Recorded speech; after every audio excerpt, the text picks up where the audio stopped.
जय जय दाता आनंद साईं, जय जय दाता आनंद साईं।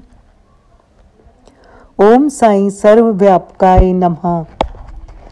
पर का गला काटते तोहे तरस न आवे, वो रोवे चिल्लावे तू हत्या कमावे।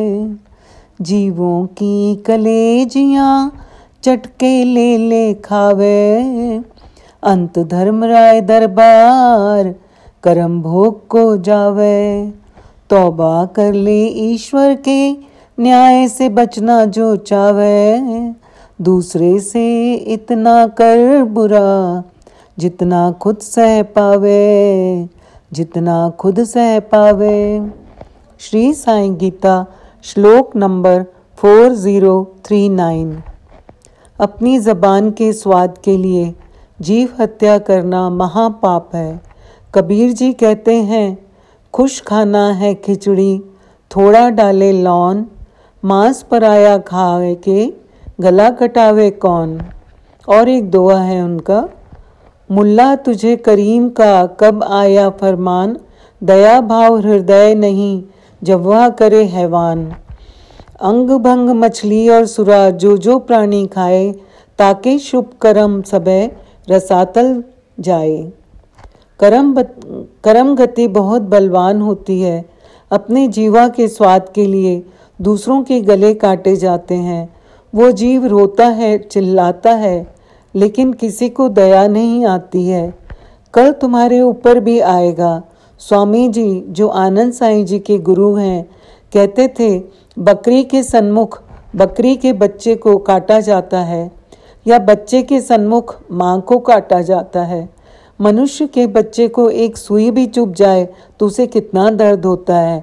उसी तरह जानवरों में भी दर्द का एहसास होता है, लेकिन वे मूक प्राणी हैं, बोल नहीं सकते हैं।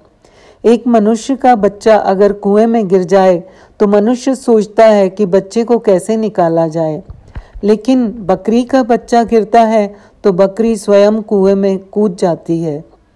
इसीलिए तौबा कर लो ये गुनाह के लिए, अगर ईश्वर के न्याय से बचना चाहते हो तो। दूसरों से इतना बुरा करो कि जब आपकी बारी आए तो आप भी उतना दुख सह सको। थोड़े से जीवा के स्वाद के लिए जीवों की कलेजियां खूब स्वाद से खाते हो, लेकिन धर्मराज जी के दरबार में जब कर्म भोग को जाते हो तो उससे ज़्यादा भोगना पड़ता है। हमारे अच्छे कर्म और बुरे कर्म हमारे साथ जाते हैं। गुरु नानक देव जी ने चूल्हा छोड़ने से पहले सिखों के नाम जो नसीहतनामा दिया, उसमें अमृत बानी है, पिए प्याले खाए कबाब, देखो रे लोगों होते खराब। जो तौबा न कीतिया करके गुनाह, नानक ऐसे आलम से देवे पनाह। कितनी भयानक स्थिति है।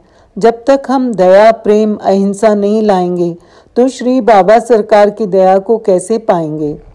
श्री प्रकाशानंद जी एक बार एक गांव गए। वहाँ के लोग मांसाहारी थे। उन्होंने कहा, ये अच्छी बात नहीं है। तो लोगों ने कहा, हम आपको ये भोजन नहीं देंगे, लेकिन हम लोग तो खाएंगे। तो प्रकाशानंद जी ने कहा, मैं तुम्हें मना नहीं करता, लेकिन मेरी एक शर्त है, जिसको मांसाहारी भोजन करना है वो खुद उस जीव की हत्या करे और पकाकर खाए। और वे चले गए। 1 वर्ष बाद जब वे उस गांव में आए तो 4000 लोगों में से केवल 4 लोग ही मांसाहारी रह गए थे। हमें कर्म से वचन से किसी का मन नहीं दुखाना चाहिए, ना मनुष्यों का ना ही जानवरों का। ओम साई राम, जय साई राम।